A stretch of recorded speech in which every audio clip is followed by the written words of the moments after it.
Hello my dear friends, welcome back to my YouTube channel. ಹೇಗಿದ್ದೀರಾ ಎಲ್ಲರೂ ತುಂಬಾ ಚೆನ್ನಾಗಿದ್ದೀರಾ ಅಂತ ಅನ್ಕೊತ ಮತ್ತೆ ಇವತ್ತೊಂದು ಲಾಗ್ನ ಸ್ಟಾರ್ಟ್ ಮಾಡತ್ತೀನಿ ರೀ. ನಾನು ನಿಮ್ಗೆ ಹಿಂದಿನ ವಿಡಿಯೋದಾಗ ಹೇಳಿದ್ನೆ ಹೇರ್ ಕಟ್ ಮಾಡ್ಸಕ್ಕೆ ಹೋಗ್ಬೇಕಂತಂದು. ಅದೇ ರೀತಿ ಇವತ್ತು ಪಾರ್ಲರ್ಗೆ ಬಂದು ಕುತ್ಕೊಂಡೀನಿ ಹೇರ್ ಕಟ್ ಮಾಡಿಸ್ಬೇಕಂತಂದು. ಇವರು ಬಟ್ಟೆ ಕೂಡ ಮಾರ್ತಾರಲ್ಲ, ಹೀಗಾಗಿ ಫುಲ್ ರಶ್ ಇತ್ತು. ಇನ್ನು ನನ್ನ ಹೇರ್ ಕಟ್ ನಡೆಯಕತ್ರ ನನ್ನ ಮಗಳದ್ದು ಆ್ಯಕ್ಟಿಂಗ್ ಶುರು ಆಗಿತ್ತು. ಫೈನಲಿ ಹೇರ್ ಕಟ್ ಆಯ್ತು ನೋಡ್ರಿ. ಈ ರೀತಿ ಮಾಡ್ಯಾರ. ಇದು ಬಂದು ಬಟರ್ಫ್ಲೈ ಫ್ಲವರ್ ಹೇರ್ ಕಟ್ ಅಂತಂದು ಸಖತ್ತೈತೆ ಮಾತ್ರ. ಹೇರ್ ಕಟ್ ಭಾಳ ಚಂದ ಮಾಡಿದ್ರು. ಆದರೆ ನಾನು ಫುಲ್ ಶಾರ್ಟ್ ಮಾಡಿಸ್ಬೇಕಂತ ಬಂದಿದ್ದೆ, ಆದರೆ ಈ ಥರ ಕಟ್ಟಿಂಗ್ ಆಗಿ ಹೋಯ್ತು.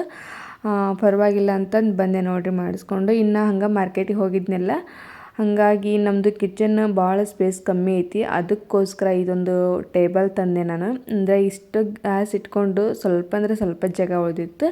ಇನ್ನು ಈ ಟೇಬಲ್ ಬಂದು ನಾವು ಬೇಕಂದರೆ ಇಟ್ಕೋಬೋದು, ಬೇಡಂದ್ರೆ ಇದನ್ನ ಫೋಲ್ಡ್ ಮಾಡಿ ಒಂದು ಕಡೆ ಎತ್ತಿಟ್ಟೋಗಿ ಬರುತ್ತೆ ಅಂತಂದು ಈ ಥರ ಇದನ್ನ ಚಾಯ್ಸ್ ಮಾಡಿ ತನ್ನೆ. ಕ್ವಾಲಿಟಿ ಮಾತ್ರ ಚಲೋ ಐತಿ ಮತ್ತು ರೇಟ್ ಕೂಡ ಅಷ್ಟೇ ಹೈ ಇತ್ತು. ಇನ್ನು ಆನ್ಲೈನ್ದಾಗೆಲ್ಲ ನಾನು ಚೆಕ್ ಮಾಡಿದ್ರೆ 2,000 ಮಟನೂ ಇತ್ತು, 2,500 ಮಟ ಇತ್ತು. ಇದು ನನಗೆ ಟೇಬಲ್ ಪ್ರೈಸ್ ಬಿದ್ದಿದ್ದ ಅಂಗಡಿ ಒಳಗೆ 8,500 ರೂಪಾಯಿ ಕೊಟ್ಟು ತಂದೇನಿ. ಚಲೋ ಐತಿ, ಕ್ವಾಲಿಟಿನೂ ಚಲೋ ಐತಿ. ವುಡ್ ಕಲರ್ ಮತ್ತು ಫ್ಲವರ್ಡ್ ಇದನ್ನೆಲ್ಲ ಚಲೋ ಐತ್ರಿ, ಪರವಾಗಿಲ್ಲ, ಹಾಗೇನಿಲ್ಲ. Hello my dear friends, finally hair cut ಮಾಡಿಸ್ಕೊಂಬಂದೀವಿ ನೋಡ್ರಿ. ಚಂದ ಕಾಣತ್ತದಂತ ಅನ್ಕೊತೇನೆ, ಗೊತ್ತಿಲ್ಲ ಹೆಂಗೆ ಕಾಣಕತ್ತೈತೆ ಅಂತಂದು ಕಮೆಂಟ್ ಮಾಡಿ ಹೇಳ್ರಿ ನೀವು. ನಾನು ಬಹುಶಃ ಅಂದ್ಕೊಂಡಿದ್ದೆ ನಾ ಭಾಳ ಶಾರ್ಟ್ ಮಾಡಿಸ್ಬೇಕಂತ ಅಂದ್ಕೊಂಡು ಹೋಗಿದ್ದೆ. ಆದರೆ ಏನು ಮಾಡೋದು, ನಾ ಪ್ರತಿಯೊಂದು ಪಾರ್ಲರ್ಗೆ ಹೋದ್ರೂ ಅವ್ರು ಫುಲ್ ಶಾರ್ಟ್ ಮಾಡೋದೇ ಇಲ್ಲ. ಏನೋ ಒಂದು ಹೇರ್ ಕ್ಯಾಸ್ ಆ ಕಟ್ ಈ ಕಟ್ ಅಂಥೇಳಿ ಮಾಡಿಸ್ತಾರೆ. ಲಾಸ್ಟ್ ಟೈಮ್ ನಾನು ನಮ್ಮ ತಂಗಿ ಇಬ್ಬರು ಕೂಡ ಒಂದೇ ಥರ ಹೇರ್ ಕಟ್ ಮಾಡಿಸಿದ್ವಿ. ಅವಾಗ ಯಾವುದಿದೆ ಲೇಯರ್ ಸ್ಟೆಪ್ ಕಟ್ ಅಂತದೇನೋ, ಅದನ್ನು ಫುಲ್ ಲೆಂತ್ ಒಳಗಿಟ್ಟ ಕಟ್ ಮಾಡಿದ್ರೆ. ಈ ಸರ ಪೂರ್ತಿ ಏನಾರು ಆಗಿದ್ದಾಗೋಲ್ಕಂತಂದು ಒಂದಿಷ್ಟು ಬರೋ ಮಟ್ಟ ಶಾರ್ಟಾಗಿ ಪೂರ್ತಿ ಏರಿಸಿ ಹಾಕಿರಿ, ಒಂದು ಇಲ್ಲಿ ಮಟ್ಟ ಅಷ್ಟೇ ಬಂದಿರ್ಬೇಕಂತಂದು ಅನ್ಕೊಂಡು ಹೋದ್ರೆ ಅವರು ಏನೋ ಫ್ಲವರ್ ಕಟ್ ಅಲ್ಲ ಇದು, ಬಟರ್ಫ್ಲೈ ಏನೋ ಫ್ಲವರ್ ಕಟ್ ಅಂತ ಈ ಥರ ಮಾಡಿ ಕಳಿಸಿದ್ರು. ಅದ್ರ ಚಂದ ಕಾಣತ್ತೆ ಹೇಳ್ಬೇಕಂದ್ರೆ. ಒಂಥರ ಅದನ್ನ ಹೇರ್ ಸ್ಟೈಲ್ ನೋಡಿದಾಗ ನನಗಂತೂ ಸಿಕ್ಕಾಪಟ್ಟೆ ಇಷ್ಟ ಆಯ್ತು. ಓಕೆ ಅನ್ಸಾಕತ್ತೈತಿ. ಎಲ್ಲರೂ ಬೈತಾರ ಹೇರ್ ಕಟ್ ಮಾಡ್ಸೋಕೋಗ್ಬೇಡ, ಹೇರ್ ಚಲೋ ಅದಾವ ಅಂತಂದು. ನನ್ನ ಪ್ರಾಬ್ಲಮ್ ನನಗೆ ಗೊತ್ತು, ಫುಲ್ ಹೇರ್ ಫಾಲ್ ಆಗತ್ಬಿಟ್ಟೈತಿ. ಹಿಂಗೆ ಮಾಡಿದ್ರೆ ಕೂಲ್ ಕೈಯಾಗ ಕಿತ್ಕೊಂಬರಾಕತ್ತಾವ, ಅಷ್ಟೇ ಹೇರ್ ಫಾಲ್ ಆಗತ್ತೈತಿ. ಅವ್ರು ನೋಡಿದ್ರೆ ನಿಂದು ಹೇರ್ ಕ್ವಾಲಿಟಿ ಚಲೋ ಐತಿ, ಹೇರ್ ಕಟ್ ಮಾಡೋದು ಬೇಡ ಹಿಂಗೆಲ್ಲ ಹೇಳ್ತಾರೆ. ಏನೋ ಗೊತ್ತಿಲ್ಲ, ನಂದು ಏನಾರ ಮಿಸ್ಟೇಕ್ ಆಯಿತು. ಆದರೆ ನನಗೆ ಕೈಲೇ ಹೇರ್ ಕೇರ್ ಮಾಡೋಕೆ ಆಗೋಲ್ದು. ಯಾಕಂದ್ರೆ ಸರ ಲಾಸ್ಟ್ ಟೈಮ್ ನಾವು ಒಂದು ಹೇರ್ ಆಯಿಲ್ ಮಾಡಿದ್ದೆ. ಆವಾಗ ಒಂದು ಹೇಳ್ಬೇಕಂದ್ರೆ ಹೇರ್ಸ್ ಎಲ್ಲ ಒಂದು ಸ್ವಲ್ಪ ಹೇರ್ ಫಾಲ್ ಆಗೋದೆಲ್ಲ ಕಮ್ಮಿ ಆಗಿತ್ತು. ಅದನ್ನ ಏನಾದ್ರು ಕಂಟಿನ್ಯೂ ಮಾಡಿದ್ರೆ ಬಹುಶಃ ಹೇರ್ ಫಾಲ್ ಆಗೋದು ಏನಾದರೂ ತಪ್ಪೈತೆ ನೋಡಬೇಕು, ಮತ್ತು ಅದನ್ನ ಮಾಡಬೇಕು. ಇನ್ನೂ ಏನಾದರೂ ಎಕ್ಸ್ಟ್ರಾ ಏನಾದರೂ ಮಾಡಿ ಸ್ವಲ್ಪ ಹೇರ್ ಫಾಲ್ ಆಗೋದನ್ನು ಕಮ್ಮಿ ಮಾಡಬೇಕು. ಆದರೆ ನನಗೆ ಭಾಳ ಆಸೆ ಇತ್ತು, ಒಮ್ಮೆಯಾರೋ ಇಷ್ಟು ಹೇರ್ಸ್ ಫುಲ್ ಶಾರ್ಟ್ ಕಟ್ ಮಾಡಿಸಿ ಮಾಡ್ಕೋಬೇಕಂತ ಐತಿ. ಅದು ಯಾವಾಗ ಇನ್ನೂ ಆಗ್ತೈತೆ ಇಲ್ಲ ಗೊತ್ತಿಲ್ಲ. ಏನು ಪೂರ್ತಿ ಅಜ್ಜಿ ಆದಮೇಲೆ ಪೂರ್ತಿ ನಾನು ಮಾಡರ್ನ್ ಅಜ್ಜಿ ಆಗ್ತೇನೋ ಆ ಥರ ಏನು ಮಾಡಿಸೋದಕ್ಕಿತ್ತು. ಅದಕ್ಕೆ ಕಾರಣ ನಾನು ಹೌದಿಲ್ಲ. ಫೈನಲಿ ಅಮ್ಮ ಮಗಳು ಹೋಗಿ ಹೇರ್ ಕಟ್ ಮಾಡಿಸ್ಕೊಂಬಂದೀವಿ. ನಾನು ನನ್ನ ಮಗಳು ಮಾಡ್ಸಕ್ಕೆ ಹೋದ್ರೆ ನಂದು ಮಾಡ್ಸಕ್ಕೆ ನನ್ನ ಮಗಳು ಬಂದಿದ್ದು ಹೌದಿಲ್ಲ. ಫುಲ್ ಕೆಮ್ಮಾಗತೈತಿ ನನ್ನ ಬಂಗಾರಿ. ಅವರಿಬ್ಬರು ನನ್ನ ಕರ್ಕೊಂಡೋಗಿಲ್ಲ ಹಿಂಗೆ ಅಂತೇಳಿ ಡೈಲಾಗ್ ಓಡೋದು ಅವರಪ್ಪಜ್ಜಿನ ಹೊರಗಡೆ ಕರ್ಕೊಂಡು ಹೋಗಿದ್ದಾರೆ. ಭಾಳ ಕೆಮ್ಮಾತಾಡ್ರಿ ಈಕಿ. ಆದ್ರೆ ಅದು ಸೆಟ್ಟಿಂಗ್ಸ್ ಮಾಡಿರ್ತಾರಲ್ಲ, ಹೇರ್ಸ್ ಸಿಲ್ಕಿ ಐತಿ, ಅಂದ್ರೆ ಸ್ಮೂತ್ ಐತಿ. ಸೆಟ್ಟಿಂಗ್ಸ್ ಜಾಸ್ತಿ ಹೊತ್ತು ಕುಂದ್ರಂಗಿಲ್ಲ, ಇಳ್ಕೊಂಡು ಹೋಗ್ಬಿಡ್ತೈತಿ. ಅದೇ ಏನಾರು ಕರ್ಲಿ ಹೇರ್ ಇರ್ತದಲ್ಲ, ಅವ್ರ ಸೆಟ್ಟಿಂಗ್ಸ್ ಸಿಕ್ಕಾಪಟ್ಟಿ ಚಂದ ಕುಂದಿರ್ತೈತಿ. ನನ್ನ 2ನೇ ಮಗಳಿಗೆ ಭಾಳ ಚಂದ ಕುಂದಿರ್ತೈತಿ. ಒಂದು ಏನಿಲ್ಲ ಅಂದ್ರೆ ಒಂದಿನ ಪೂರ್ತಿ ಇರ್ತೈತೆ ಆಕಿಗೆ. ಅದ್ರ ನಮಗೆ ಹಂಗಿರೋಂಗಿಲ್ಲ. ಸ್ಮೂತ್ ಹೇರ್ ಇದ್ದಾರಿಗೆ ಆಗಿಂದಾಗಲೇ ಅದು ಹೋಗ್ಬಿಡ್ತೈತಿ. ನಮಗೊಂದು ತಾಸು ಲಾಸ್ಟ್ ಅಂತ ಹೇಳತ್ತಾಳ ಮೇಡಮ್. ಚಂದ ಕುಂತಿತ್ತಲ್ಲ ಸೆಟ್ಟಿಂಗ್ಸ್. ಚಂದ ಕುಂತಿತ್ತು. ಆದ್ರೆ ಈಗಿಂದು ಫುಲ್ ನನ್ಗತೆ ಹೇರ್ಸ್ ಐತಿ, ಈಗಿಗೂ ಕುತ್ಕೋದಿಲ್ಲ. ಆಗಿಂದಾಗ ಇಳಿದು ಹೋಗ್ಬಿಡ್ತೈತಿ. ಆದ್ರೆ ಆಕಿಗೆ ನಮ್ಮ 2ನೇ ವೇದಾಗ ಕುತ್ಕೊಂತೈತೆ ಅದು ಸ್ವಲ್ಪ ಒಂದು ದಿನ ಪೂರ್ತಿ. ಯಾಕಂದ್ರೆ ಆಕಿಗೆ ಸೆಟ್ಟಿಂಗ್ ಮಾಡೋದೇ ಬೇಡ, ಈಗ ಹಿಂಗೆ ನಿಂತಿರ್ತಾವೆ ಅವೆಲ್ಲ. ಚಂದ ಕರ್ಲಿ ಹೇರ್ ಇದ್ದಾರಿಗೆ ಆ ಥರ ಹೇರ್ಸ್ ಸೆಟ್ಟಿಂಗ್ ಮಾಡೋದು ಭಾಳ ಚಂದ ಕಾಣ್ತೈತಿ. ಇನ್ನು ಮನೆಗೆ ಬಂದೇವಿ. ನನಗೆ ಹೇರ್ ಕಟ್ ಮಾಡಿದ ಮೇಲೆ ಸೆಟ್ಟಿಂಗ್ ಮಾಡ್ತೇನೆ, ಮಾಡಿರ್ತೇವೆ. ನೀವು ತಲೆ ಸ್ನಾನ ಎಲ್ಲ ಮಾಡಬೇಡ್ರಿ ಅಂತಾರೆ. ಆದರೆ ನಮ್ಮ ಮನೆಯೊಳಗೆ ನಮ್ಮ ಪದ್ಧತಿ ಪ್ರಕಾರ ಹಾಗಿಲ್ಲ. ನಾವು ತಲೆ ಸ್ನಾನ ಮಾಡಬೇಕಾಕೈತಿ. ಈಗ ಬೇಗ ಬೇಗ ಎಲ್ಲ ಕೆಲಸ ಮಾಡಿಕೊಂಡು ತಲೆ ಸ್ನಾನ ಎಲ್ಲ ಮಾಡಬೇಕು. ಆದರೆ ಚಂದ ಭಾಳ ಕಾಣತೈತಿ ಒಂಥರ. ಅದು ಈ ಥರ ಮನೆ ಯಾವ ಥರ ಇತ್ತು ಹಿಂಗೆ ಆಗಲ್ಲ ತೋರಿಸಿ ಎಲ್ಲ ತೋರಿಸು. ಹಿಂಗೆ ಬಂದಿತ್ತಂತ. ನನಗೆ ಆ ಥರ ಹೇರ್ಸ್ ಭಾಳ ಇಷ್ಟ ಅದು. ಹೌದನ? ಪೂರ್ತಿ ನಾ ಏನಾದ್ರು ಇಲ್ಲಿ ಕಣ್ಣು ಮಾಡಿಸಿದಂದ್ರೆ ಚೆನ್ನಾಗಿತ್ತು, ಓಪನ್ ಹೇರ್ ಬಿಡ್ಬೋದು.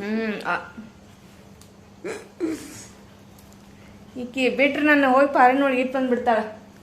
ಬೇಡ ಈಕಿನ ಸವಾಸನ ಬೇಡ. ಬೇಡ ಮಮ್ಮಿ, ಈಗ ಇಲ್ಲೇ ನಮ್ಮ ದೇಶದಾಗ ಆ ಥರ ಬಿಟ್ಕೊಂತಾರೆ. ಈಗ ಮತ್ತು ಫಾರಿನ್ಗೆ ಯಾಕೆ ಹೋಗೋದು?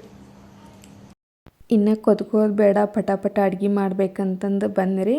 ಅಂದ್ರೆ ಯಾವುದೇ ರೀತಿ ಮತ್ತು ರೆಸಿಪಿನ ನಿಮ್ಮ ಜೊತೆ ಶೇರ್ ಮಾಡ್ಕೋತಿಲ್ಲ. ಹಂಗೆ ಇವತ್ತಿನ ದಿನ ಹೆಂಗಿತ್ತಂತಂದು ಮಾತ್ರ ಈ ವಿಡಿಯೋದಾಗ ನಿಮ್ಗೆ ತೋರಿಸೀನಿ. ಒಂಥರ ಚಲೋ ಇತ್ತು.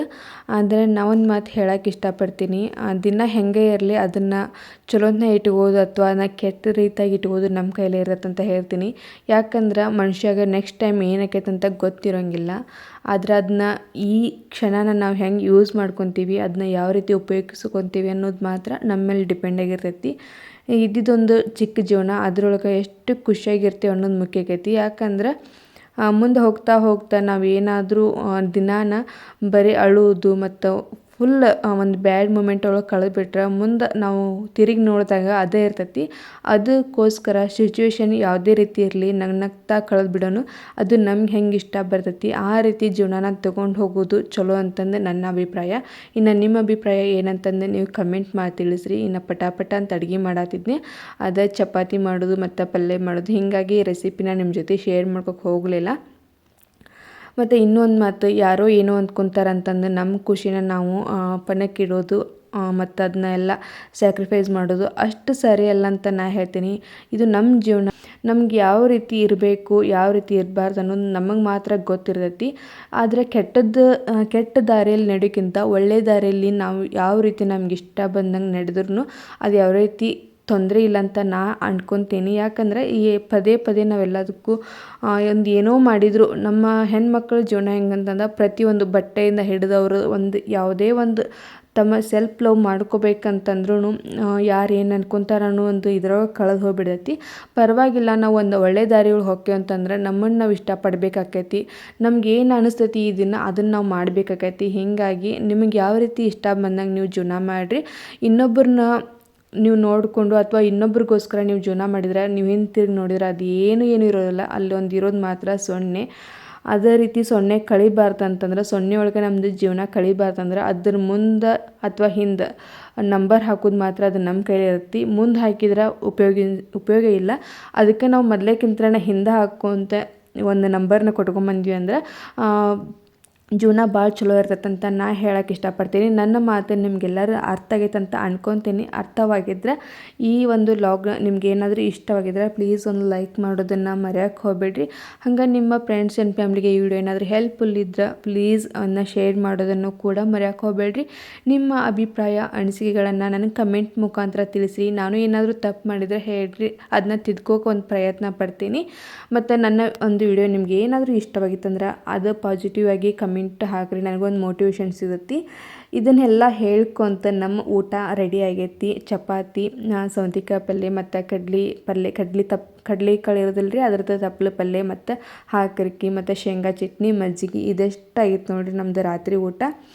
ಟೈಮ್ ಒಂದು 9 ಗಂಟೆ ಆಗಿತ್ತು. ಮಕ್ಕಳೆಲ್ಲ ಹಸ್ಕೊಂಡಿದ್ರು, ಹೀಗಾಗಿ ಪಟ ಅಂತ ಅವ್ರಿಗೆ ಊಟಕ್ಕೆ ಕೊಡಾಕತ್ತಿದ್ದೆ. ಅದಕ್ಕೋಸ್ಕರ ಈ ಒಂದು ವಿಡಿಯೋ ನಿಮ್ಗೆ ಇಷ್ಟ ಆಗೈತೆ ಅಂತ ತಿಳ್ಕೊಂಡು ಈ ವಿಡಿಯೋನ ನಾನು ಇಲ್ಲಿಗೆ ಎಂಡ್ ಮಾಡಾಕತ್ತೀನಿ. ಸಿಗ್ತೀನಿ ಮುಂದಿನ ವಿಡಿಯೋದಲ್ಲಿ. ಅಲ್ಲಿವರೆಗೂ ಎಲ್ಲರೂ ನಂಗೆ ಸಪೋರ್ಟ್ ಮಾಡ್ತಾಯಿರಿ. ಎಲ್ಲರಿಗೂ ಧನ್ಯವಾದಗಳು. ಟೇಕ್ ಕೇರ್, ಬಾಯ್.